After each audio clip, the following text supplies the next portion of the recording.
C'est vrai que dans le rap, même ce sujet, on pourrait se dire, tiens, dans le rap, ce sujet peut être abordé. Je crois qu'il y a Diams qui l'a abordé avec TS, enfin une chanson où elle parlait des tentatives de suicide. Toi, tu as déjà pensé aborder ce sujet-là ou pas du tout? En toucher un mot, oui, avec un rappeur qui s'appelle Kobna.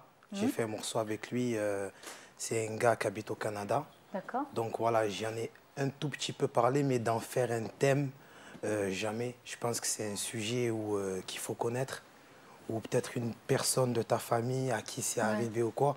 Moi, j'essaye vraiment de chanter les choses que j'ai vécues, que je connais ou qu'un proche a vécu, quoi. Ouais, pour être au plus près. Au plus près. Comme je dis, je rappe la proximité. Oui, mais c'est ça. En plus, ce qui est intéressant aussi, c'est que pour les tentatives de suicide, il y a aussi un tabou religieux, parce que pour les musulmans, par exemple, le suicide est interdit, parce que c'est le côté enlever la vie, comme enlever la vie de quelqu'un d'autre.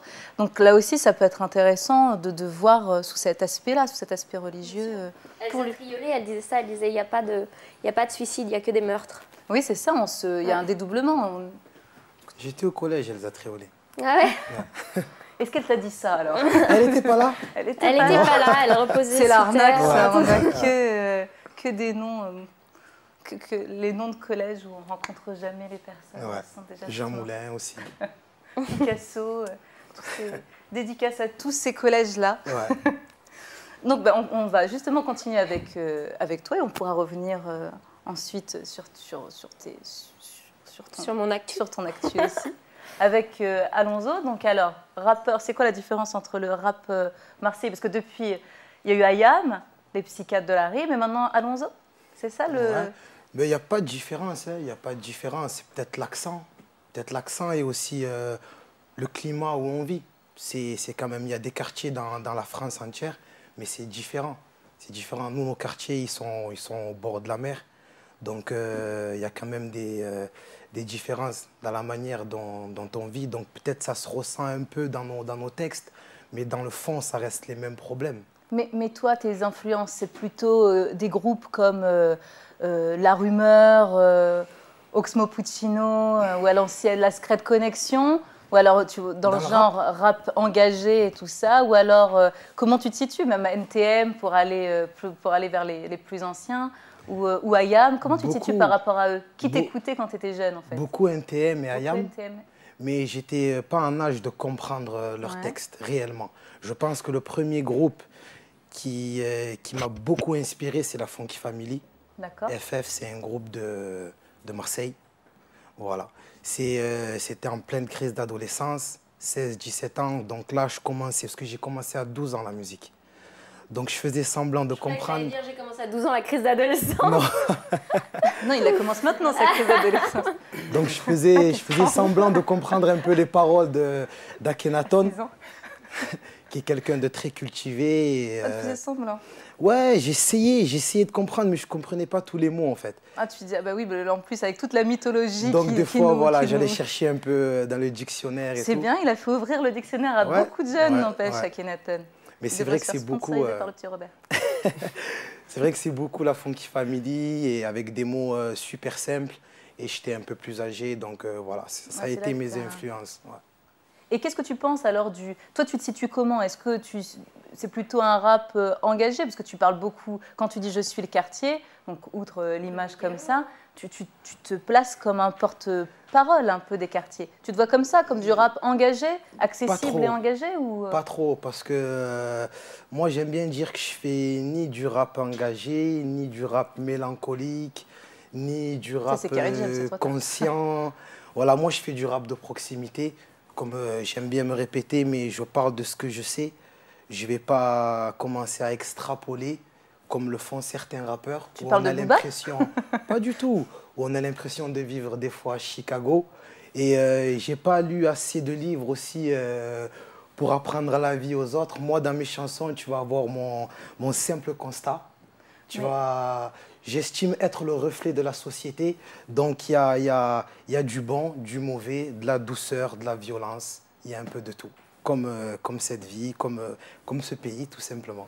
Mais d'un autre côté, c'est là que tu vois un des plus grands écrivains français un des plus grands écrivains français qui était au XVIe siècle, c'est Montaigne.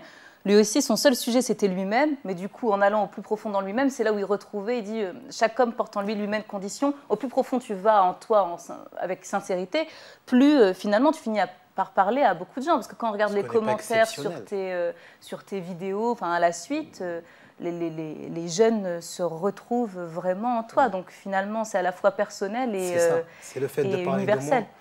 Et le fait que je ne sois pas voilà, une personne exceptionnelle et que je vis à peu près les mêmes choses qu'eux, c'est peut-être pour ça qu'ils se sentent concernés. Mais alors, quand tu vivras plus les mêmes choses, alors est-ce que pour toi, tu vois, quelqu'un comme, je pense à Joey Starr par exemple, qui en changeant de vie a peut-être, on a pu lui dire, alors voilà, vous parlez pour les pauvres et vous ne l'êtes plus, alors comment vous faites pour écrire? Toi, comment t'appréhendes ça?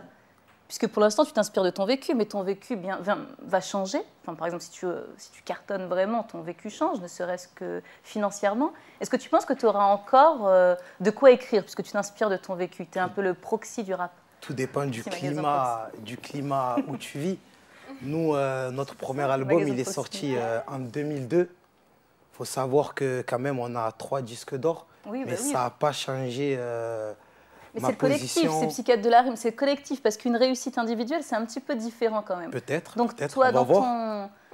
Ben, je sais pas, faut voir. Je peux pas me projeter dans le futur. Et pourquoi une carrière en solo? Alors, tu avais des choses que tu avais envie de dire et que tu ne pouvais pas dire avec le groupe? Non, c'est que ça fait 15 ans qu'on fait de la musique, on a des univers différents. Voilà, on a chacun une identité différente et tu arrives à un moment donné où il y a des choses que tu ne peux pas dire avec ton groupe.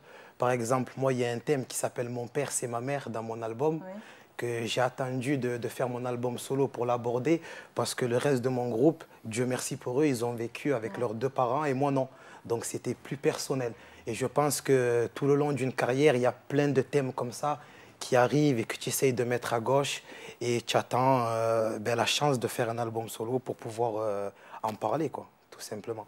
D'accord.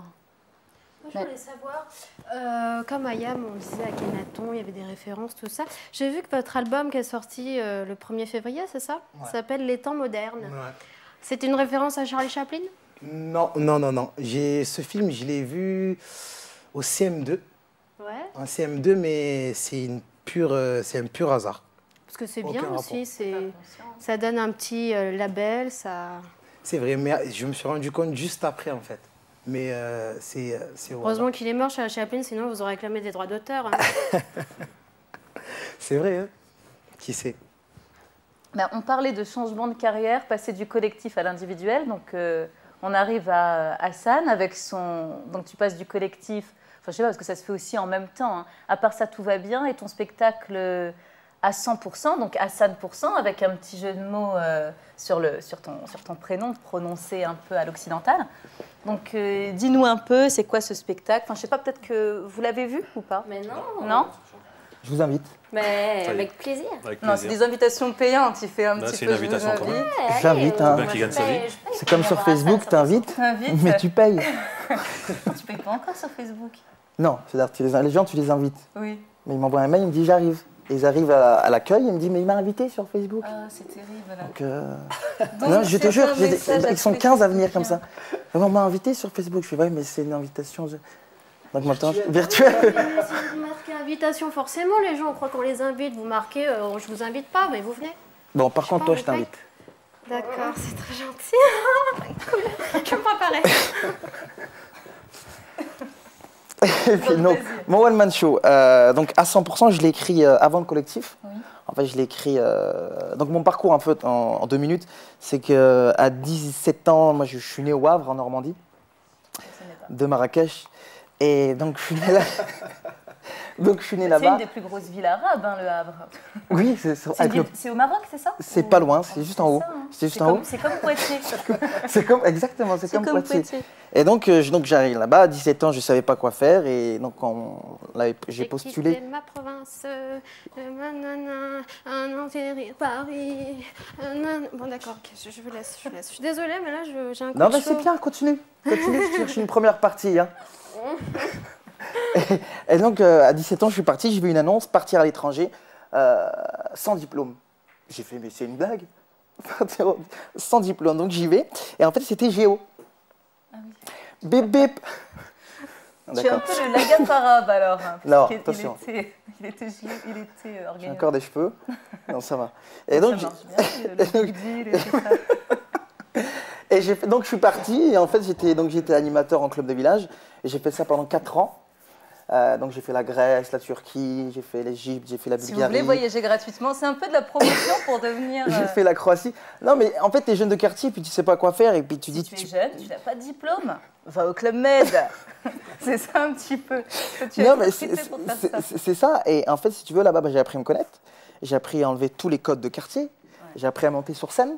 J'ai appris à prendre un micro et pas parler ouais, viens, tranquille, viens tout de suite. Hein? Non, tu parles pas comme ça, t'articules. Tu vois ce que je veux dire? Donc prendre un micro, parce que là, parler. t'articules. Non, je rigole. Oh, ça va, Anna.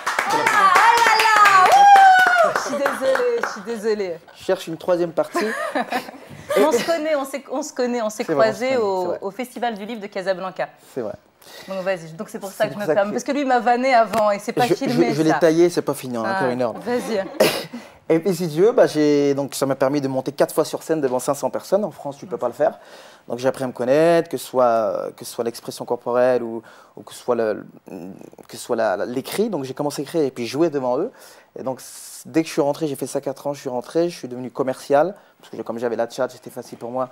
Et j'étais rebeu. Et donc c'était super simple. Et après, ce qui manquait, c'était la scène. Et donc j'ai commencé à vraiment écrire ce show. Je l'ai écrit en 9 mois. J'appelle ça mon petit bébé. 9 mois, mais ça c'est un petit peu le... C'est vrai en 9 mois ou c'est un petit peu pour dire 9 mois je l'écris en... La frustration des hommes de ne pas avoir d'enfants. Je l'écris en 9 mois. Après, je ne sais pas comment te le dire. Elle est enceinte. Non, c'est vrai. Je l'ai écrit en moins d'1 an. Et si tu veux, après, j'ai commencé à démarcher à Bordeaux, parce qu'après, j'ai atterri à Bordeaux, en fait. Et j'ai commencé à démarcher à Bordeaux. Puis ce qui est bien, c'est qu'à Bordeaux, il n'y avait pas de one-man show, un peu des glingos comme moi. Ouais. Donc, c'était un peu les portes ouvertes. Donc, c'est moi qui ai créé un peu ce one-man show. Donc, j'ai été démarcher un peu les salles. Ça a été très rapide. En 1 an, j'ai commencé à jouer dans les petites salles. J'ai fait des salles de 200 personnes sur Bordeaux. Et après, j'ai rencontré Zangro, un réalisateur depuis 15 ans qui est réalisateur de documentaires et des problèmes sociaux.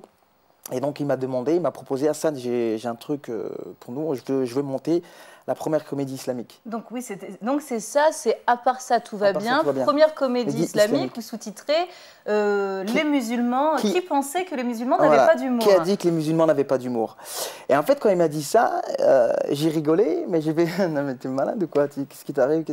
Il dit, voilà, je vois qu'il y a quelque chose à faire en tant qu'artiste. Je pense qu'on a des messages à faire et sur l'autodérision, c'est bien. J'ai dit non.